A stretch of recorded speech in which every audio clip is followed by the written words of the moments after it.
Hi, welcome to Kavi's recipe. Hello friends, இன்றைக்கி நம்ம பார்க்க போகிறது நெய் பிஸ்கட். குழந்தைங்க ஆசைப்படுறதெல்லாம் வீட்டிலையே செஞ்சு கொடுக்குறவங்களா இருந்தால் உங்களுக்கான வீடியோ தான் இது. வெறும் 4 பொருளை வச்சு டேஸ்டியான நெய் பிஸ்கட்டை வீட்டிலையே ரெடி பண்ணலாம். இப்படி செஞ்சு கொடுத்தீங்கன்னா சின்னவங்க மட்டும் இல்லை, பெரியவங்க வரைக்கும் எல்லாரும் அடிக்கடி செய்ய சொல்லி கேட்பாங்க. அது எப்படி செய்கிறதுன்னு பார்க்கலாமா?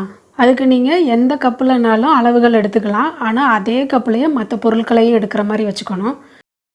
நான் இப்போ காமிச்சிருக்க கப்பில் 2 கப் கோதுமை மாவு, 1 கப் பொடி பண்ண சீனி, அப்புறமா அதே கப்புலையே 1 கப் நெய், அதே கப் அளவுலையே 1 கப் பால் பவுடர். இதுதான் நமக்கு தேவை. இப்போ அதை எப்படி செய்கிறதுன்னு பார்க்கலாம். அதுக்கு ஒரு பவுலில் 2 கப் கோதுமை மாவு சேர்க்குறேன். அது கூட 1 கப் பால் பவுடர், பொடி பண்ண சீனி 1 கப். முதல்ல இதை 3ஐயும் நல்லா கலந்து விட்டுறணும். அதுக்கப்புறமா 1 கப் நெய்யிலேருந்து கொஞ்சம் கொஞ்சமாக நெய்யை சேர்த்து நல்லா பிசைஞ்சுக்கணும். கொஞ்சம் கொஞ்சமாக ஊற்றி பிசைங்க, மொத்தமாக ஒரே நேரத்தில் ஊற்ற வேணாம், கொஞ்சம் கொஞ்சமாக ஊற்றி பிசையணும். 1 கப் நெய்யும் ஃபுல்லாக சேர்த்தாச்சு. இப்போ பாருங்கள், நல்லா மாவு பிசைஞ்சாச்சு. அது எவ்வளோ சாஃப்டாக இருக்குன்னு பாருங்கள். இப்போ அதை ஒரு மூடி போட்டு ஓரமாக வச்சிடலாம். பிஸ்கட்டை குக்கரில் வேக வைக்கலாம். அதுக்கு ஒரு குக்கரை அடுப்பில் வச்சுருக்கேன். இப்போ நான் உப்பு சேர்க்குறேன். இந்த உப்பு ஏற்கனவே அதிக தடவை பயன்படுத்தினால இந்த கலரில் இருக்குது. அதை நல்லா பரப்பி விட்டுடலாம். இப்போ அது மேலே ஒரு ஸ்டாண்டு வச்சுக்கலாம். இப்போ அதை மூடி போட்டு நல்லா கொஞ்சம் நேரம் சூடாகட்டும். இதுக்கு கேஸ்கட்டோ இல்லை வெயிட்டோ போட தேவையில்லை. அது சூடாகிறதுக்குள்ளே நம்மளோட பிஸ்கட்டை இங்கே ரெடி பண்ணிக்கலாம்.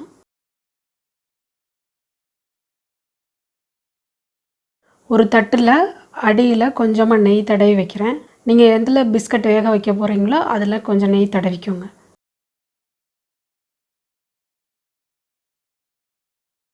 இப்போ கொஞ்சமாக நெய்யை நம்ம 2 கையிலையும் தடவிக்கலாம். இப்போ பிஸ்கட்டுக்கு மாவு ரெடி பண்ணி வச்சுருக்கோம்ல, அதிலிருந்து கொஞ்சமாக மாவு எடுத்து இப்படி லட்டு மாதிரி லைட்டாக உருட்டணும். அழுத்தி உருட்ட தேவையில்லை, லைட்டாக உருட்டினா போதும். உருட்டினதுக்கப்புறமா இப்படி லைட் ப்ரெஸ் பண்ணோன்னா நல்லா இந்த ஷேப் கிடச்சிரும் நமக்கு. ஓரங்களில் விண்டு இருக்க மாதிரி இருந்ததுன்னா இப்படி லைட்டாக தடவி விட்டோன்னா அது நல்லா ஒன்றா சேர்ந்துடும். இதுக்கு நடுவில் சின்ன சின்னதாக உடச்சி வச்சா முந்திரி பருப்பு வைக்கிறேன். இது ஆப்ஷனல், உங்களுக்கு தேவையில்லைன்னா விட்டுறலாம். அந்த மாவுக்கு நடுவில் முந்திரி பருப்பு அழகாக இருக்குல்ல. முந்திரி பருப்பு வைக்கிறதா இருந்தால் அதை கொஞ்சம் நான் அழுத்தி விடணும், அப்போ தான் அது கீழே விழுகாது. இதே மாதிரி மற்ற பிஸ்கட்களையும் ரெடி பண்ணிக்கலாம்.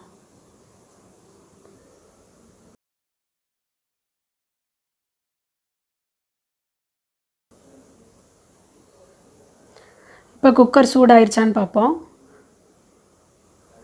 கையை குக்கர்லேருந்து கொஞ்சம் தூரம் தள்ளி வச்சு பார்த்தோன்னா அந்த அனல் நமக்கு கையில் படும். அப்போ அது ரெடி ஆயிடுச்சுன்னு அர்த்தம். இப்போ அந்த பிஸ்கட்டை நம்ம வேக வைக்கலாம். குக்கர் ரொம்ப சூடாக இருக்கும், அதனால் ஓரங்களில் நம்ம கை பற்றாமல் ரொம்ப கவனமாக உள்ளே வைக்கணும். அடுப்பை சிம்மில் வச்சுருக்கேன். இந்த பிஸ்கட் வேகிறதுக்கு 10லேருந்து 15 நிமிஷம் ஆகும். நீங்கள் மொதல் தடவை பிஸ்கட் செய்கிறீங்க அப்படின்னா பிஸ்கட் வெந்துருச்சா இல்லையான்னு செக் பண்ணுறதுக்கு பிஸ்கட் வெந்ததுக்கப்புறமா ஒரு நல்ல வாசனை வரும். அதை வச்சு நம்ம கண்டுபிடிக்கலாம் அது வெந்துருச்சா வேகலையான்னு. நேரத்தை கணக்கு பண்ணி பிஸ்கட்டை வேக வைக்க வேண்டாம். ஏன் அப்படின்னா பெரிய பர்னரில் வைக்கும்போது குறைவான டைமும், சின்ன பர்னரில் வைக்கும்போது அதிகமான டைமும் எடுத்துக்கும். நம்ம ரெண்டுக்கும் ஒரே அளவு டைம் பார்த்து வச்சோம் அப்படின்னா சில சமயம் அந்த பிஸ்கட் தீஞ்சு போயிடும். அதனால தான் சொல்கிறேன், பிஸ்கட் வேகிறத கண்டுபிடிக்கிறதுக்கு வாசனையை வச்சு கண்டுபிடிங்கன்னு. அப்புறமா போக போக உங்களுக்கே தெரிஞ்சிடும் எவ்வளோ நேரம் எடுக்கணும்.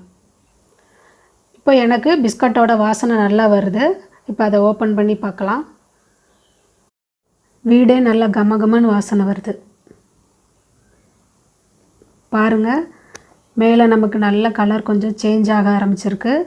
பிஸ்கட்டோட சைஸும் கொஞ்சம் பெருசாக இருக்குது. இந்த சமயத்தில் நம்ம அதை வெளியில் எடுத்துடலாம். வெளியில் எடுக்கிறதுக்கு இடுக்கி யூஸ் பண்ணிக்கலாம். அதை வெளியில் எடுத்து வச்சுட்டு கொஞ்சம் நேரம் ஆற விட்டுடலாம். அதை நல்லா ஆறுனதுக்கப்புறமா ஒரு தட்டுக்கு மாற்றிக்கிறேன். பாருங்கள், எல்லா பிஸ்கட்டும் ஈவனாக குக் ஆகிருக்கு. அதை உடச்சி காமிக்கிறேன். அடியில் நல்ல ப்ரௌனாக இருக்குது, மேலே லைட் ப்ரௌனாக இருக்குது. அதுக்கு நடுவில் அந்த முந்திரி பருப்பு. டேஸ்ட்டும் அட்டகாசமாக இருக்குது. சாப்பிடும்போதே வாயில் கரையுது, நல்லா வாசனையும் நல்லா இருக்குது. கமகமக்கும் நெய் பிஸ்கட் நமக்கு ரெடி ஆயிடுச்சு. Subscribe, like and share this video.